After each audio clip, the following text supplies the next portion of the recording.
Amado Deus, Pai querido, nós te glorificamos por esta oportunidade, ó Deus, tão preciosa, em que aqui estamos, ó Deus, para estudar a Tua Palavra, sabendo que por aí afora, ó Deus, muitos perecem pela falta de conhecimento. E quantos, ó Deus, se conhecessem a Tua Palavra, não estariam nesta hora diante dos demônios, ó Deus, servindo, se prostrando e sendo escravizados. Por isso nós te glorificamos, ó Deus, e te agradecemos por nos ter dado esta oportunidade de conhecer-te através da Tua Palavra, que é a lâmpada para os nossos pés e a luz para o nosso caminho. Obrigado por nos revelar-te a nós, ó Deus, como Deus único, soberano e que a tudo subjuga. Nós te damos graça nesta manhã por tão precioso conhecimento e te pedimos, acrescenta-nos, ó Deus, de maneira que estejamos prontos a responder a qualquer que queira saber a razão da nossa fé. Assim te agradecemos, em nome de Jesus. Amém. Amém. Vamos então, na sequência, ao estudo chamado tipologia. Tipologia é o estudo de uma situação que representa outra. Além de ter a sua própria representação, a sua própria história, ela ainda tem um caráter profético, envolvendo outras vidas, outras situações. E aí diz, dentre uma infinidade de maravilhas que podemos colher com o estudo das tipologias, a principal é podermos chegar à conclusão de coisas que ainda sucederão, ou seja, através da tipologia você descobrirá o futuro. Também veremos com muita clareza a causa da destruição e sofrimentos ferrenhos da nação de Israel. Eu botei ali Oséias 4:6, que foi a falta de conhecimento que destruiu a nação de Israel. Então, quando você estuda, aprende, entende, compreende tipologia, você chega à conclusão do que acontecerá também no futuro. Veja que nós temos aí um primeiro exemplo, que é o de Abraão. Abraão, chamado amigo de Deus, chamado também o pai da fé. Nós vemos qual foi a atitude de Abraão. Abraão teve a coragem, a intrepidez, a ousadia, ou alguns dizem a loucura, de oferecer o próprio filho. Quem fez isso realmente? Deus. Então, Abraão é uma tipificação do próprio Deus. Abraão tipifica o próprio Deus. Se você, pois, estudar a vida de Abraão, você será capaz de descobrir coisas que Deus fará sobre a terra, tanto no cenário de Israel, quanto no cenário dos gentios, porque Abraão não foi um homem que teve só contato com os seus. Abraão também teve contato com gentios. Abraão esteve em outras terras. Então, você vai descobrir através da vida de Abraão as ações do próprio Deus. Isto é tipologia. Isto é tremendo, isto é fantástico. Por isso nós teremos aí no nosso seminário, brevemente, depois que concluirmos a nossa grande obra, que está causando inclusive uma repercussão fantástica que eu nem imaginei. Gente, então tem gente virando a cara para mim, tem gente que nunca me cumprimentou, me cumprimentando. Eu falei assim, o que é isso? Bom, são os moveres de Deus. Então, depois que concluirmos esta obra, teremos uma divisão de classe, onde as nossas crianças conhecerão na ponta da língua os personagens bíblicos, principalmente do Antigo Testamento. Por quê? Porque quando eles chegarem na matéria tipologia, ao invés de eles serem um aluno, eles já estarão dando aula. Esta obra que estamos realizando, ela deve chegar mais ou menos aos 45 mil reais. Para que os seus filhos sentem aqui e aprendam Bíblia. 45 mil reais? Não é dinheiro que se conquista à toa. Amém? Ainda mais uma obra como nós estamos fazendo, de simplesmente dar, abrir as portas e dizer: quem quer estudar, venha e estude. Quanto é? Não é nada. Isto não é qualquer um que faz esse tipo de obra. Todo mundo faz qualquer coisa pensando num retorno financeiro. Nós não, nós estamos pensando em gerar professores de Bíblia. É isso que nós vamos gerar neste lugar. E daqui, Deus já nos tem mostrado, partirá os estudos que vão alcançar o mundo inteiro e cumprir o papel da restauração, que é inclusive curto. Então, tipificação, tipologia, é isso.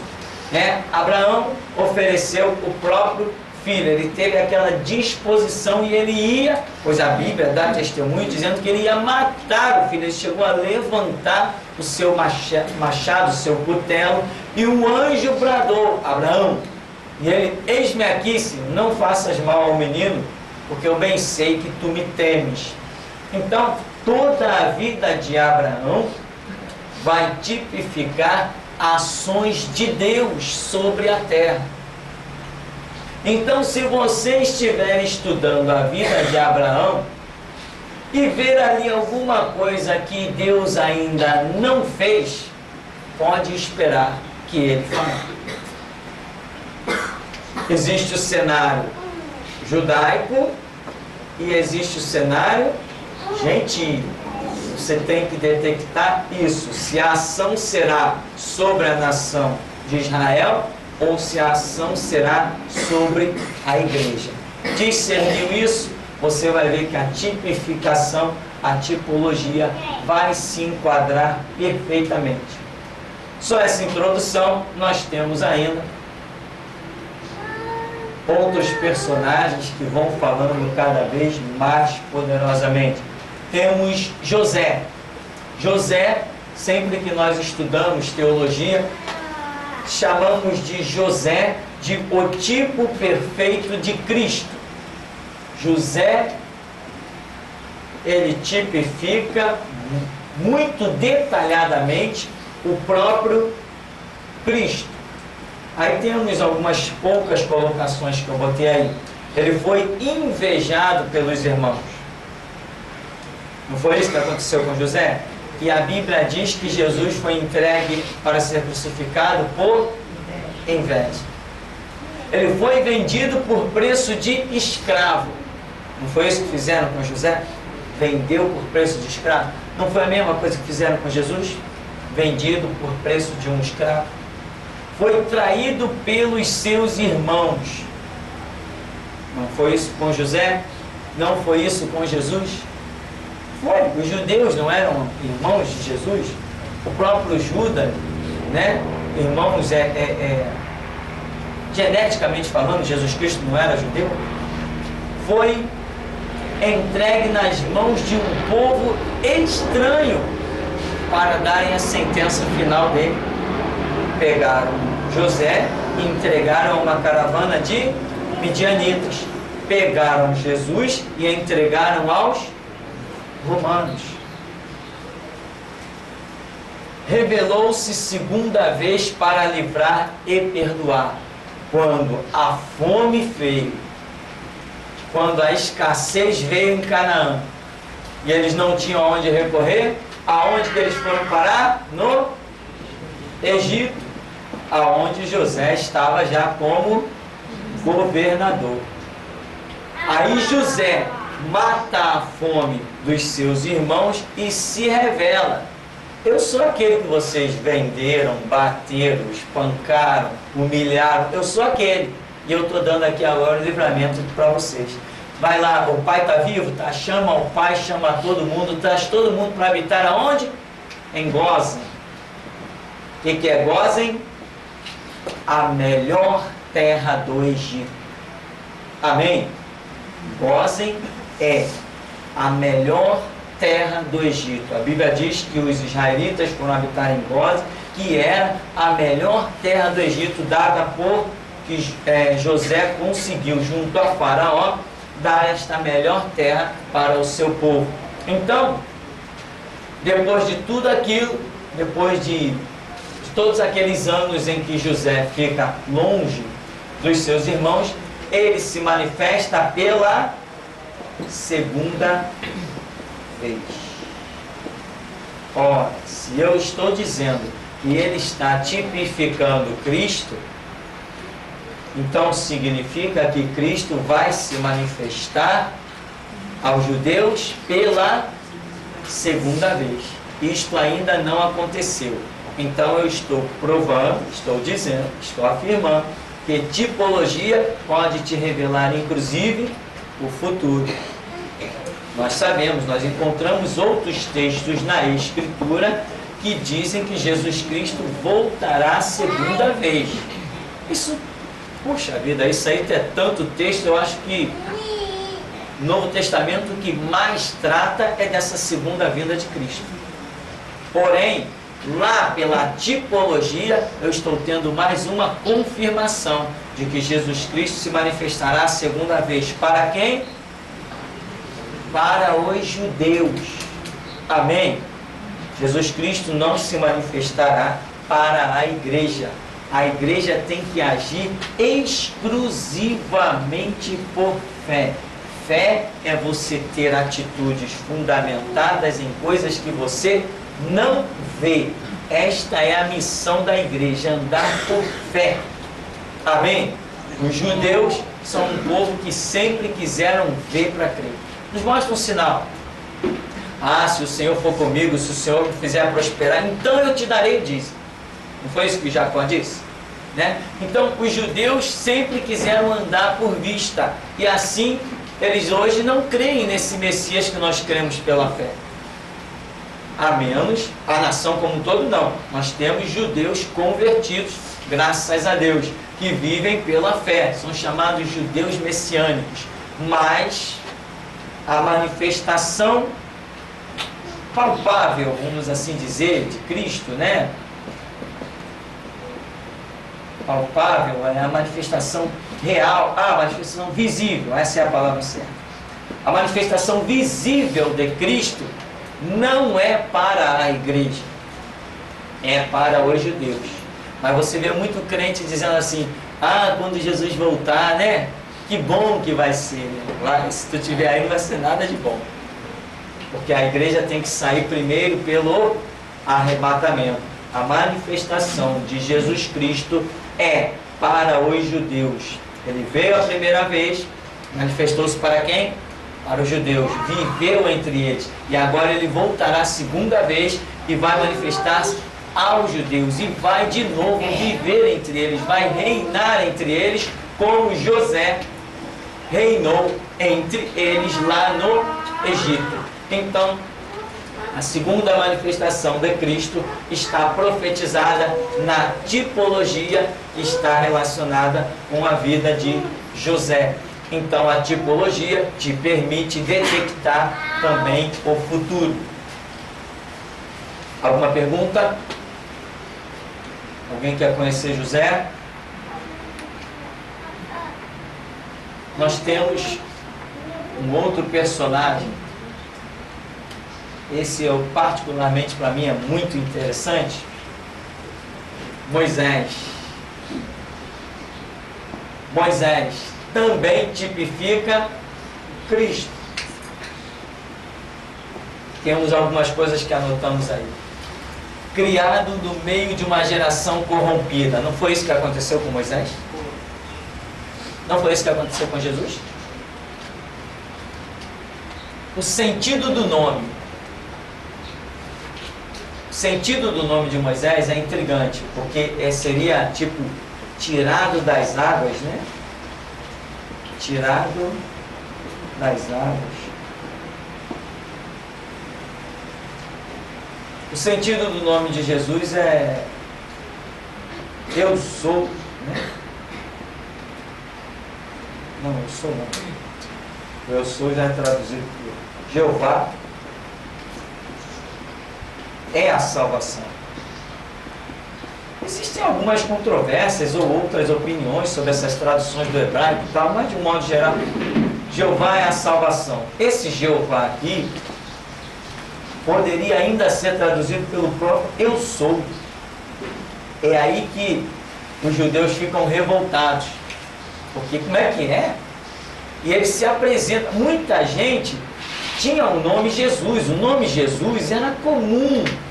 O nome Jesus era um nome comum.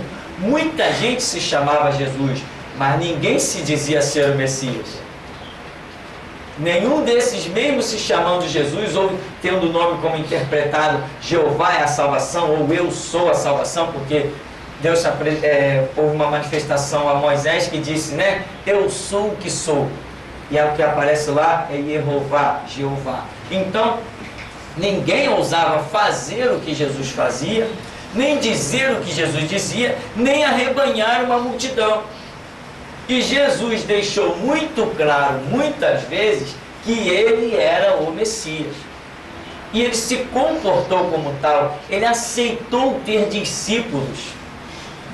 Ele criou grupos, e esses grupos batizavam pessoas. Ele teve atitudes que só o Messias poderia ter. Então, os outros que se chamavam Jesus não fizeram nada do que o Jesus Messias fez. Então, os judeus tinham uma revolta até com o nome de Jesus. Por quê? Porque o que ele fazia, ele se auto-apresentava. O nome Moisés, tirado das águas, tem um sentido tremendo também. Você vê que tirado das águas pode ser nascido no meio de uma multidão, porque águas pode representar isso. Então, Jesus nasceu, ninguém deu caso de Jesus. Quem é Jesus? Não, nasceu lá numa cidade de Belém. Ninguém perguntou quem era a mãe dele, ninguém estava preocupado com o pai dele, ninguém estava preocupado com nada disso. Jesus foi um camarada que ele apenas nasceu. E Moisés? O que aconteceu com ele? Moisés era simplesmente o filho de uma escrava, que foi adotada, achado dentro de um rio por uma hebreia, por uma egípcia. Quem estava preocupado? Mas o nome de cada um já estava apontando para uma situação. Então, o nome vai ter sentidos poderosos, em que nós não vemos no nome de qualquer outro. Abraão, pai de uma multidão. Que mais? Pedro, pedra, rocha. Tá bom. Quem mais? João era o quê? Agraciado. João, agraciado. Né? Antes João tinha um outro nome, como é que chamavam ele?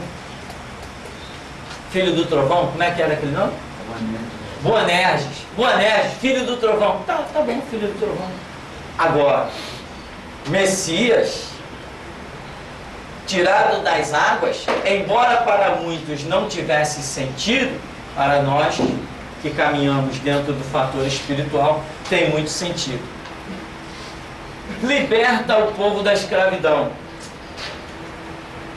Moisés provocou uma libertação bem visível, né? A libertação que Moisés provoca, ela é bem visível aos olhos naturais. Ele arranca um povo debaixo do domínio de outro povo e faz com que esse povo entre em uma outra terra. Esse povo recebe uma libertação muito clara de domínios imperiais. Mas Jesus não é um libertador. Ele falou, se pois o Filho vos libertar, verdadeiramente sereis livres. Jesus tem libertado alguém? Nós temos visto que a maneira como Jesus liberta, aparentemente, é diferente da maneira como Moisés liberta. Porém, é libertação, não é? Inclusive ele diz, conhecereis a verdade, e a verdade vos libertará. Então, Jesus já trata mais no campo do conhecimento do que qualquer outra coisa propriamente dita. Na verdade, um ser humano, os egípcios que saíram do Egito e em direção a Canaã, não alcançaram a libertação. Porque daquela turma que saiu do Egito, quantos entraram na terra prometida? Josué e Caleb. Então, quantos alcançaram a libertação espiritual quando saíram do Egito? 2 pessoas. Somente a outra geração foi que adentrou na Canaã prometida. Então, a libertação que o povo deveria ter alcançado por entender o livramento de Deus e os mandamentos que Moisés recebe lá no Monte Sinai. Essa libertação não foi alcançada. Se tivesse sido alcançada, eles não teriam perecido no deserto, que é justamente a simbologia da caminhada da igreja hoje, deserto, pois nós não entramos ainda na terra prometida. A nossa salvação ainda não está consumada, estamos sendo provados. Ninguém aqui é salvo. Todos nós estamos em prova, estamos em um processo de salvação. Você não sabe que prova vem amanhã na sua vida, você não sabe se você vai resistir ou negar a fé.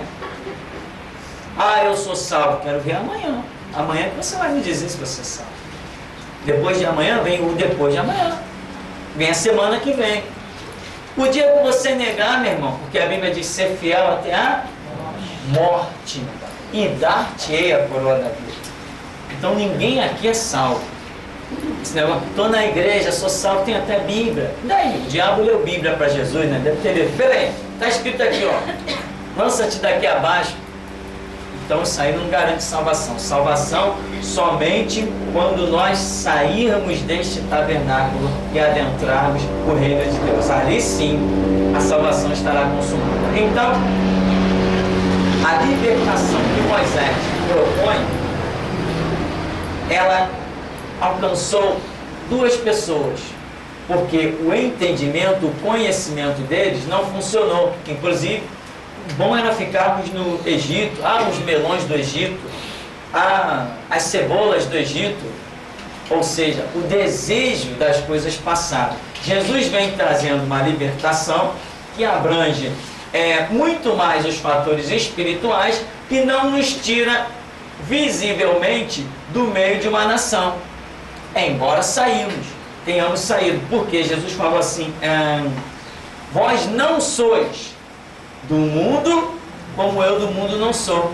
Se vós fosses do mundo, o mundo os amaria. Então nós não somos do mundo. Então significa, se nós não somos do mundo, ele nos libertou do sistema. A própria palavra igreja significa os chamados para fora. Os que são chamados para fora de quê? De um sistema. Mas nós não continuamos no mundo. Jesus, quando orou, disse assim: Pai, eu não te peço que os tire do mundo, mas que os livre do mal. Então a libertação de Jesus, ela acontece, porém nós permanecemos no mundo. Permanecemos no mesmo lugar fisicamente. A libertação de Moisés, não. Ela trazia uma exclusividade em que aquele povo fosse arrancado do Egito e transportado para Canaã. A nossa não. Hoje mesmo aqui, vamos dizer, no Egito, nós temos que pelejar dentro do Egito, testemunhar no Egito e esperar uma Canaã que não é terreno. Então, existem esses parâmetros de diferença aí entre libertação com Moisés e libertação com Jesus Cristo. Porém, a tipificação nesse ponto é fantástica. Tem outro detalhe aqui: prover sustento no deserto. O povo, quando ia caminhando pelo deserto, eles não foram sustentados. Nós temos Egito, que é igual mundo, amém? Nós temos deserto e nós temos Canaã, que é igual salvação. Então nós temos Egito e Canaã para os judeus, e nós temos mundo e salvação para igreja. Aqui está a tipificação. O que existe no meio?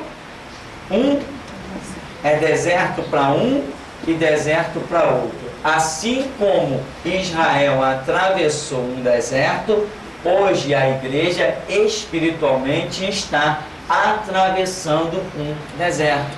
Deserto é lugar de prova. Então, Moisés, vocês vão comer carne, vai ter carne hoje, teve o maná, teve a rocha jorrando água, então houve um suprimento no deserto. Hoje nós temos sido supridos, sustentados no deserto. Se Deus não nos estivesse sustentando, o mundo já nos teria devorado.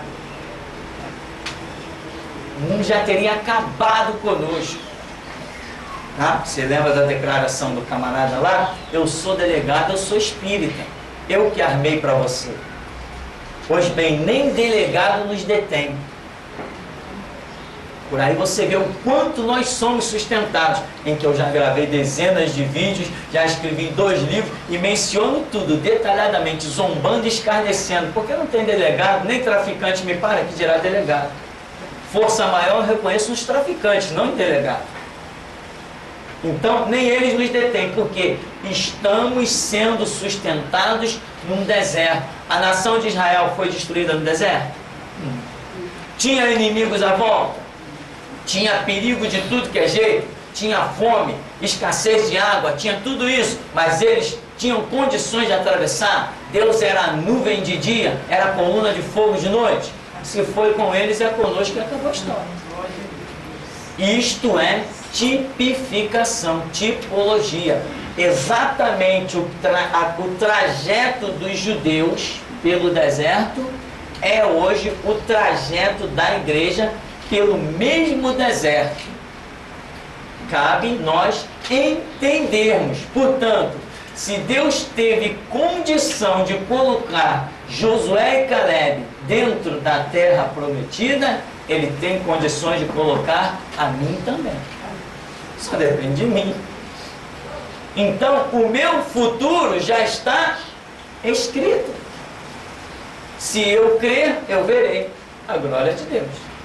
Agora, nós vemos que a nação de Israel, que não entrou na terra prometida, daquela multidão então libertada naquele momento, não entrou por quê? Porque eles foram pessoas sem fé. Eles foram muradores. Eles foram acusados de prevaricadores, né? Prevaricar significa quando você é chamado por Deus para uma missão e você negligencia, você não leva aquela missão até o fim. Aí você é chamado como prevaricador, né? Então, deserto para Israel, deserto para a igreja. Canaã, salvação, Egito, mundo, aqui está toda a tipologia da igreja nessa parte que diz prover sustento no deserto. Ainda temos: não faz o povo herdar a terra e é substituído. O que aconteceu com Moisés? Ele fez o povo entrar na terra prometida? Não, seja lá como for, considerando seja lá os fatores que forem, mas Moisés não colocou o povo na terra prometida. Ele foi substituído. Quem colocou o povo na terra prometida? Josué. Disse Deus a Josué: Josué, levanta-te, dispõe-te, porque tu farás este povo herdar a terra que eu jurei a seus pais que lhes daria. Moisés não colocou o povo na terra prometida. E Jesus nos coloca na terra prometida? Não. Ele disse: eu vou para o Pai, mas não vos deixarei órfãos. Enviarei o Espírito Santo. Ele vos guiará em toda a verdade. Quem é que vai arrebatar a igreja? O Espírito Santo. Quem é que nos tem guiado amando de Jesus hoje? O Espírito Santo. Quem é que dá os sonhos proféticos, das revelações, a unção, a autoridade, o poder para pisar nas obras do diabo? Quem sustenta a igreja hoje? O Espírito Santo. Jesus foi substituído aqui na terra? Foi. Ele disse, eu vou para o Pai, vou enviar o Espírito Santo. Não vou deixar vocês órfãos. Então nós não estamos órfãos porque a igreja é sustentada pelo Espírito Santo. Ora, se Moisés tipifica Cristo, ele é substituído por Josué, então Josué passa a tipificar o Espírito Santo. Você vai juntando as simbologias, você vai caminhando, irmão, isso aqui tem lições muito poderosas. Aqui tem lições que fazem de você uma nova pessoa, né? Depois pode aparecer o próprio diabo encarnado com chifre, tridente. Você pega ele pelo rabo, bota ele no chão e manda ele pedir misericórdia. As lições estão aqui, são poderosas, né? Então, mas como eu já dizia no começo, né, Oséias 4:6, o meu povo é destruído porque ele falta. Quando o delegado espírita macumbeiro, sei lá o que, satanista, maçom, virou para mim e disse, eu armei para você, eu olhei para ele e falei assim, problema teu. Duvido que alguém na face do planeta já disse na cara daquele delegado o que eu disse. E ninguém depois de mim vai dizer o que eu disse na cara dele. E quantos no meu lugar já teriam ficado caladinhos? Vamos deixar esse negócio para lá. Eu estou botando lenha na fogueira o tempo todo. Porque o conhecimento bíblico te leva a conhecer Deus. E quem conhece Deus não respeita a mais nada e mais ninguém a não ser Deus e a sua palavra.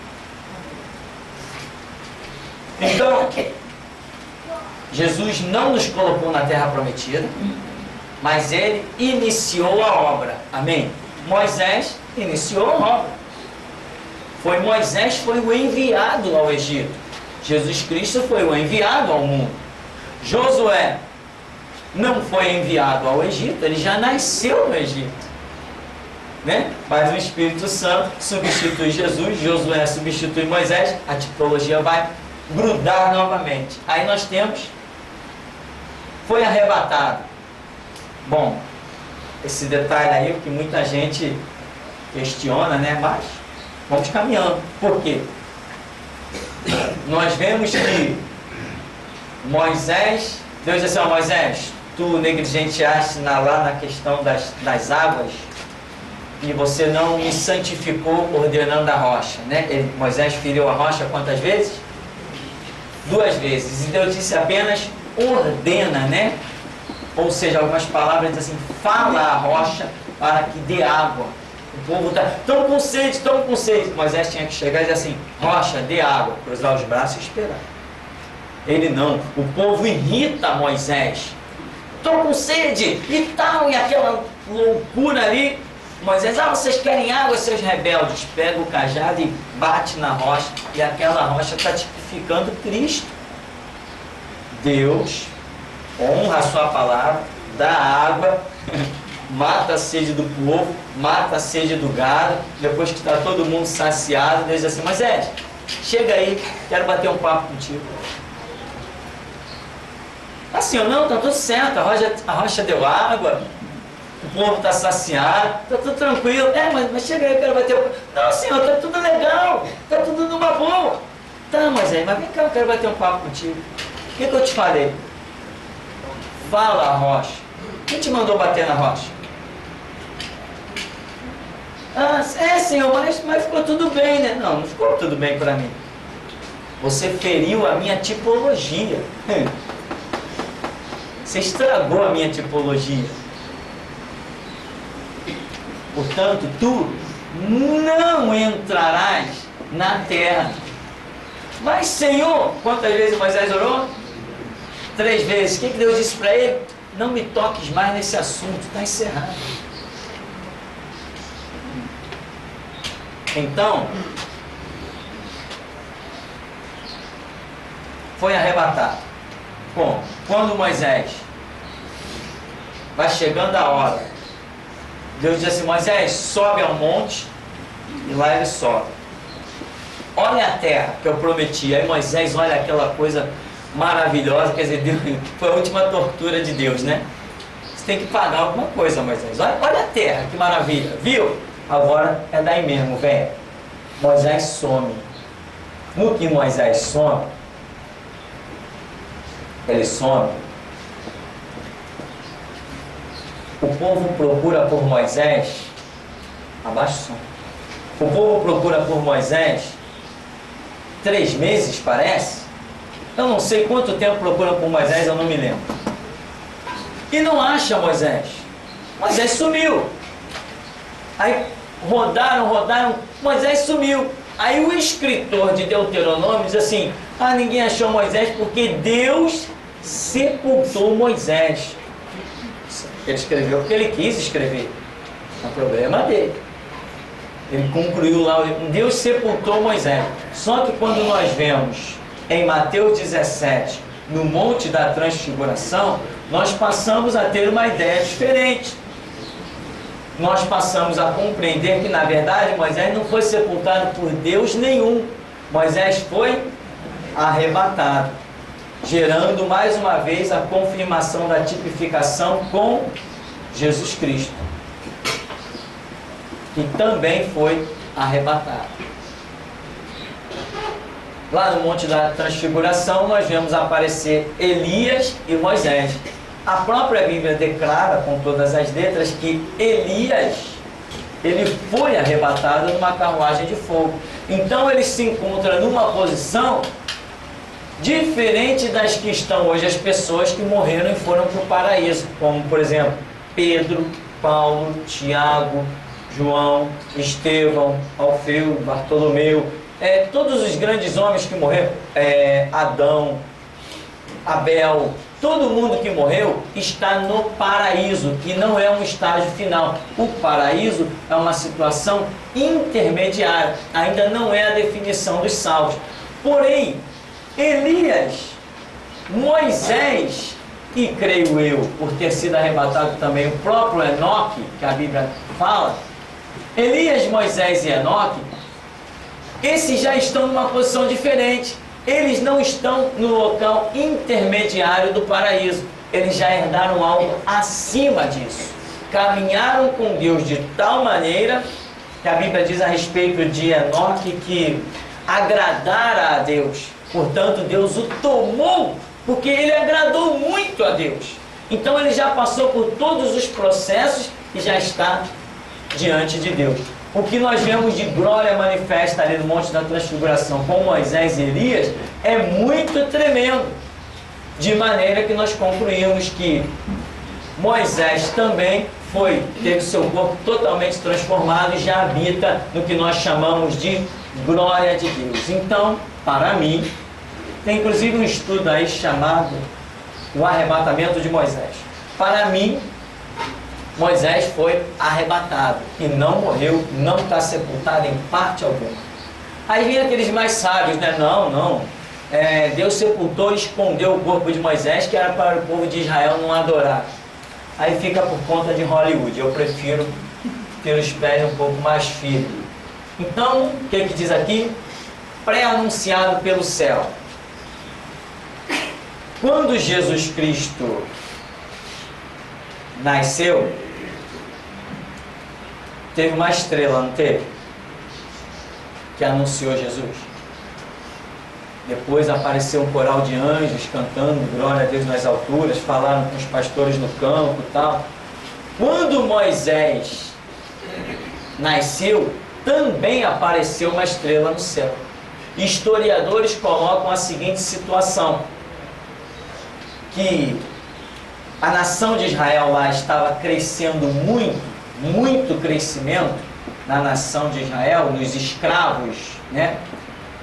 E o povo pediu conselho a Faraó, falando assim: olha, está crescendo muito esses escravos judeus, estão se multiplicando muito, nós tememos uma rebelião, tememos que os inimigos entrem para lutar conosco e esses escravos que nós temos se juntem aos inimigos. E Faraó disse assim: não, eu não tenho medo do número de escravos que eu possuo, eu não tenho um exército por número de escravos, coisa desse tipo. Aí alguém diz para Faraó: não, mas os nossos magos viram uma estrela que está invadindo a constelação que representa a nação do Egito. Aí Faraó falou assim, como é que é? Uma estrela invadindo a nossa constelação? Então o que Faraó concluiu? Que a coisa era mais séria do que o que ele pensava. Ele falou, então temos que tomar uma atitude. Os meninos homens, porque para liderar um exército, Faraó acreditava que só homem. Todos os homens que nascerem, para ser um libertador, Faraó acreditava que só poderia ser um homem. Todos os homens que nascessem tinham que ser mortos. A espada, jogar no rio Nilo, qualquer coisa assim. Então, a estrela anunciou que um libertador nasceria, tanto para Jesus quanto para Moisés. Quando Jesus nasce, o que Herodes disse? Quando ele percebeu que foi enganado pelos magos, mandou matar todas as crianças de 2 anos para baixo. Faraó também já tinha feito a mesma coisa. E a profecia de Jeremias já dizia, em Ramá ouviu-se pranto e lamentação. Raquel chorando por seus filhos e não querendo mais ser consolada porque eles já não existem. Já existia uma tipificação que Israel deveria ficar de orelha ligada, antena ligada. Existia uma tipificação lá com Moisés de que o Messias, quando nascesse, haveria um massacre. Mas Israel fez ouvido de mercador. O meu povo é destruído porque lhe falta conhecimento. Israel ignorou que o Messias nasceria. Ignorou. Os magos vieram lá do Oriente. Onde está o rei dos judeus? Rei dos judeus? Aqui não tem ninguém não. O rei aqui é Herodes. Eles perderam a fé, eles perderam a esperança, eles perderam o estudo da Escritura, eles viveram uma vida normal. Os judeus eram tudo rico, tinha judeu rico para tudo que era canto, atravessando cidade para fazer negócio, mas as coisas espirituais estavam tudo abandonadas. Eles foram pegos de surpresa. Mesmo Jesus tendo misericórdia e enviando o amigo do noivo, que foi João Batista. Mesmo assim eles foram pegos de surpresa. Então, foi essa tipificação que aconteceu com Moisés, exatamente aconteceu com Jesus. O massacre das crianças judias lá no Egito, também aconteceu um massacre lá em Belém. Aonde Moisés nasceu, existiu um massacre. Aonde Jesus nasceu, existiu um massacre. Aí, o que acontece? Chega um ponto que Moisés acaba fugindo para o deserto. Lá, Jesus, um anjo aparece para José e diz, foge para o Egito. E ele pega o deserto e vai a caminho do Egito, porque estavam tentando matar Jesus, o Messias. Então, pré-anunciado pelos céus, assim como aconteceu na vida de Moisés, aconteceu na vida de Cristo. E se você quiser conhecer detalhes do futuro, do que Deus vai agir na nação de Israel, basta você entender as tipologias. Tudo que vem acontecer com Moisés, vai acontecer com José e outros personagens. Aqui diz que ele relutou ao chamado. O que é o chamado? A realização de alguma coisa.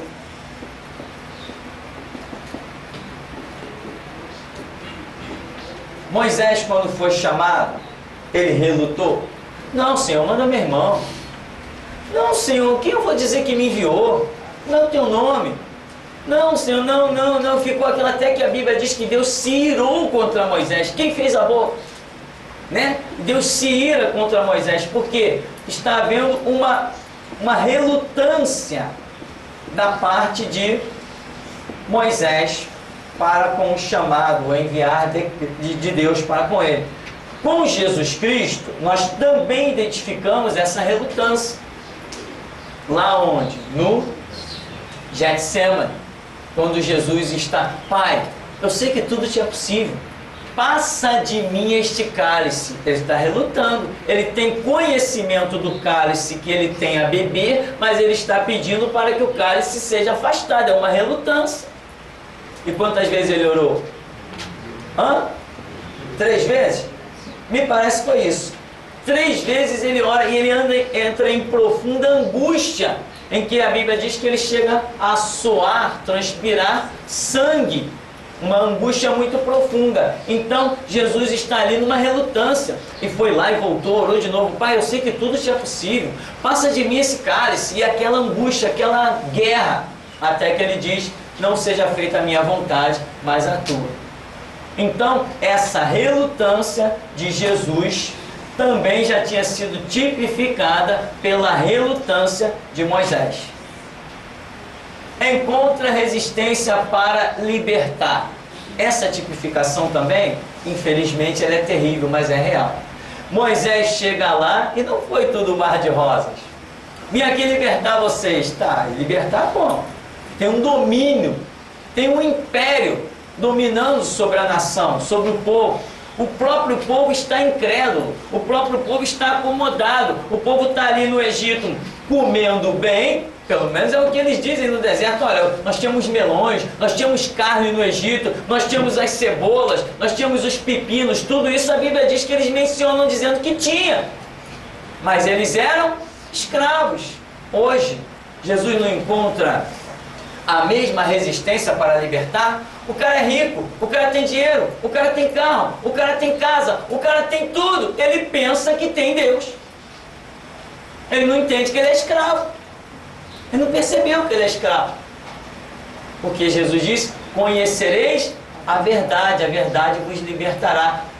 Jesus quer libertar o intelecto. E o camarada está achando que ir para a igreja é porque quem precisa de ficar rico, ou quem, como dizem aí os sociólogos, as pessoas vão para a igreja porque precisam de uma esperança devido às suas misérias. Então precisam ter uma fé em alguma coisa para poder se sustentar. Não é nada disso, mas todos esses fatores refletem a luta de Jesus para libertar alguém. Por quê? Porque as próprias pessoas não compreendem que são escravas. Por exemplo, quando o povo de Israel tinha que voltar da terra, lá quando Ciro libertou o povo, Ciro deu um decreto, olha, quem quiser voltar para Jerusalém, pode voltar. Ué, todo mundo voltou? Não, lá no livro de Esther, na Pérsia, quando o povo de Israel teve a oportunidade de voltar, todo mundo voltou? Não, porque já tinham estabelecido seu comércio, seu negócio, estavam ganhando dinheiro, então não queria saber da Jerusalém espiritual. Para eles bastava estar ali ganhando dinheiro, comendo, bebendo e dormindo bem. Casou-se com uma mulher de povo estranho. Aqui a gente conclui nessa tipologia em que a lei dizia que nenhum judeu poderia casar com mulher de povo estranho. Porém, Moisés casou-se com uma mulher de Cush, né? Cushita.